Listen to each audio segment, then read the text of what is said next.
प्रिय दर्शकों, एक दिन देवर्ष नारद मुनि नारायण नारायण का जाप करते हुए वैकुंठ में आते हैं। तब माता लक्ष्मी और भगवान श्री हरि शेष शैया पर विश्राम कर रहे थे। नारद मुनि ने भगवान श्री हरि को प्रणाम किया और बोले, हे प्रभु, आज मेरे मन में 3 प्रश्न उठे हैं, जिसका हल जानने हेतु मैं आपके पास आया हूं। तब श्री हरि मुस्कुराते हुए बोले, हे वत्स नारद, आपका स्वागत है। आप अपने सारे प्रश्न निसंकोच होकर कहें, मैं अवश्य ही इन प्रश्नों के उत्तर आपको दूंगा। तब वर्ष कहते हैं, हे प्रभु, आप ही जगत के पालनहार और सृष्टि के रचयिता है। आप ही ने सारे मानव जाति के कल्याण हेतु अनेक प्राणियों की उत्पत्ति की है, किंतु आज मैं सर्वश्रेष्ठ प्राणी गाय के बारे में जानना चाहता हूं। मेरा पहला प्रश्न है कि आखिर क्यों गाय ने भी स्त्रियों को श्राप दिया था। मेरा दूसरा प्रश्न है, एक मनुष्य को वो कौन सी चीजें हैं जिसे गाय को खिलाने से पुण्य या पाप मिलता है। और मेरा तीसरा प्रश्न है, गाय एक पवित्र प्राणी होने के बावजूद क्यों उसे झूठा अन्न खाना पड़ता है। मित्रों, भगवान श्री हरि मुस्कुराते हुए बोले, हे मुनीश्वर, आपने समस्त मानव कल्याण हेतु अत्यंत महत्वपूर्ण प्रश्न किए हैं। गाय को माता के समान पूजनीय माना जाता है और गाय में 33 कोटि देवी देवताओं का वास होता है। ये सबसे पवित्र प्राणी है जिसकी उत्पत्ति समुद्र मंठा की पूजा और सेवा की जाती है। वहां देवी लक्ष्मी हमेशा अपनी कृपा दृष्टि बनाए रखती है। मैं आपके प्रश्नों के उत्तर इस एक पवित्र कथा के माध्यम से देना चाहता हूं। जो भी मनुष्य इस कथा को ध्यान से पूरा सुनेगा, उसके मैं 32 अपराध माफ करता हूं और मृत्यु के बाद उस व्यक्ति को श्री कृष्ण के धाम गोलोक में स्थान मिलता है। तब नारद मुनि कहते हैं, हे प्रभु, मैं इस पावन पवित्र कथा को पूरा ध्यान से सुनूंगा और मानव जाति के कल्याण हेतु मैं इसका प्रसार भी करूंगा। कृपया आप इस कथा को कह। मित्रों, भगवान श्री हरि कहते हैं, हे नारद, एक समय की बात है। यस्य देश में एक किसान जिसका नाम ज्ञान था और उसकी गाय का नाम नंदिनी था। ज्ञान हर दिन अपनी गाय को चराने के लिए खेतों में ले जाता, उसकी हर रोज नित्य सेवा करता था। नंदिनी भी अपने मालिक ज्ञान से बहुत अधिक लगाव रखती थी। उसका एक बछड़ा भी था जो हमेशा उसके साथ रहता था। वे दोनों एक दूसरे से प्रेम पूर्वक व्यवहार करते थे। इसी तरह कई सालों तक ज्ञान अपनी गाय नंदिनी की सेवा करता रहा और नंदिनी भी उसे बहुत सारा दूध देकर ज्ञान और उसके परिवार का पोषण करती थी। ज्ञान गाय के दूध को बेचकर अपने परिवार का पालन करता था। फिर कुछ दिनों के बाद ज्ञान का विवाह गांव के एक किसान की बेटी शालिनी से हुआ। शालिनी दिखने में तो सुंदर थी, लेकिन वह एक लालची और क्रूर स्वभाव की स्त्री थी। जिस दिन वो विवाह करके ज्ञान के घर आई, तभी से वो ज्ञान को अपनी मांगे पूरी करवाने के लिए हट किया करती थी। हमेशा उसे भला बुरा और अपशब्द बोलती थी।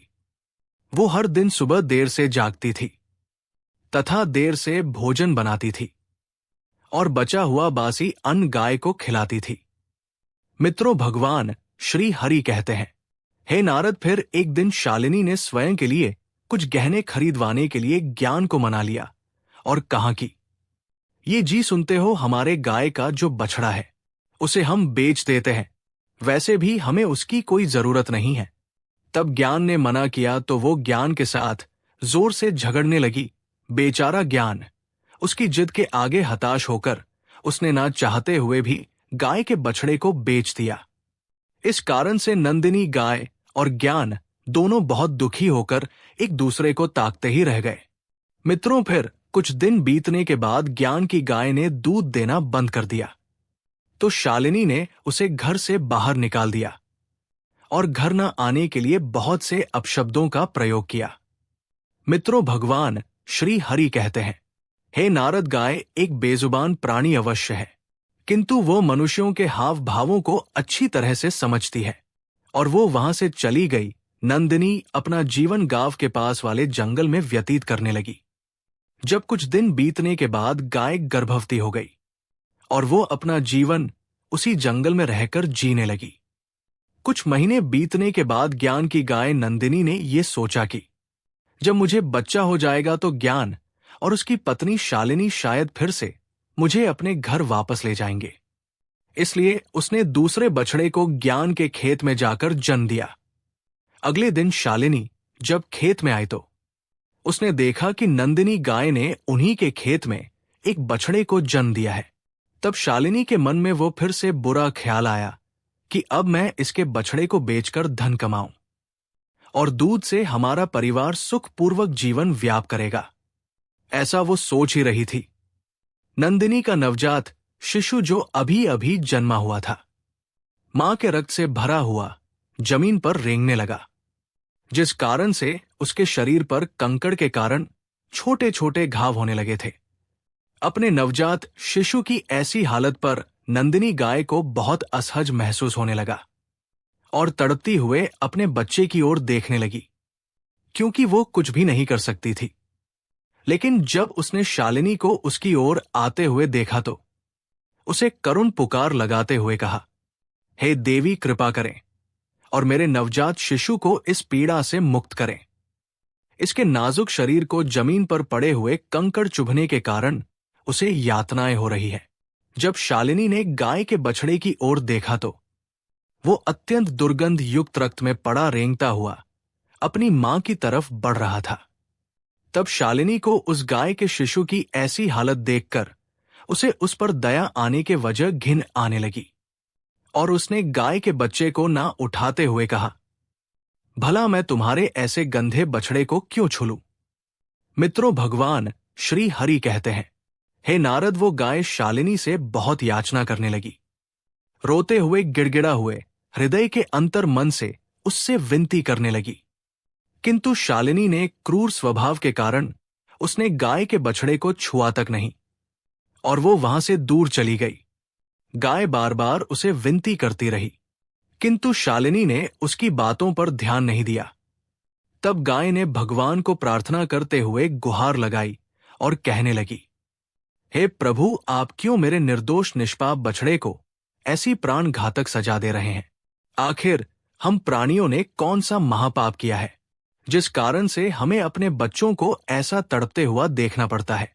गाय की ऐसी करुण पुकार सुनकर स्वयं श्री कृष्ण वहां पर पधारे और उन्होंने गाय सहित समस्त प्राणियों को आशीर्वाद दिया कि उनके बच्चे जन्म लेने बाद तुरंत ही चलने लगेंगे, जिस कारण से वे उनके स्वयं के मां के आसपास रह सकेंगे।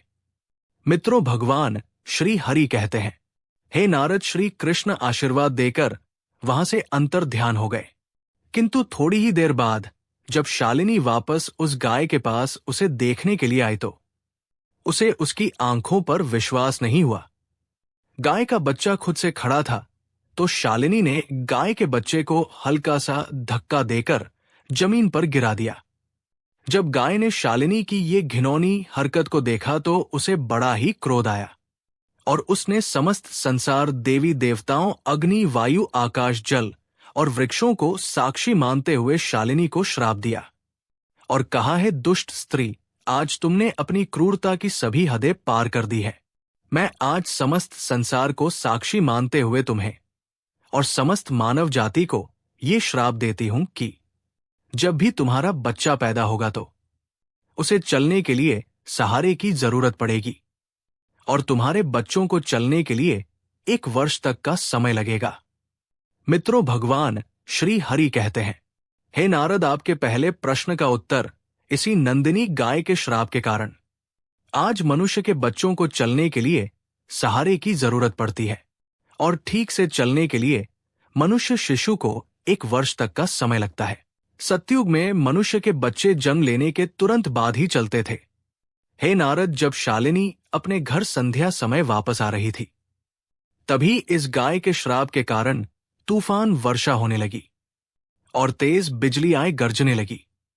तब तेज वर्षा के कारण शालिनी एक पेड़ के नीचे सहारे के लिए रुक गई थी, किंतु नियति के खेल ने उसी पेड़ पर बिजली गिरा। उसी कारण से शालिनी की मृत्यु हो गई। मित्रों, शालिनी की आत्मा को लेकर यमदूत उसे धर्मराज के दरबार में उपस्थित हो गए और चित्रगुप्त ने उस स्त्री का लेखा जोखा देखा। तब वे सभी हैरान हो गए। यमराज ने शालिनी के गुनाहों को जानना चाहा तो चित्रगुप्त बोले, महाराज, इस स्त्री ने अपने पति का कभी आदर नहीं किया है। हमेशा देर से उठना और निर्वस्त्र स्नान करना, तथा इस स्त्री ने अपने पूरे जीवन में कभी भी पूजा पाठ नहीं किया है। इसके पापों को गिनाते हुए हमें आज का पूरा दिन लग जाएगा। और इसने सबसे बड़ा महापाप तो ये किया है कि गाय को हर रोज झूठा बांसी और सड़ा हुआ अन्न खिलाया है, जो कीड़े और वर्मी भी ना खा सके। साथ ही एक गाय के नवजात शिशु की मदद तक नहीं की है। मित्रों, तब धर्मराज बोले, इस स्त्री को कुंभी पाक नरक में डालकर तल दिया जाए। उसके बाद इसे जहरीली वैतरणी में डाल दिया जाए और इस स्त्री को 16 नरकों की सजा दी जाए। मित्रों, भगवान श्री हरि कहते हैं, हे नारद, यमदूत स्त्री को इन सारे प्रकार के नरक में डाल देते हैं और उसकी आत्मा को बहुत पीड़ा देते हैं। ये सिलसिला पूरे 1 वर्ष तक चला रहा।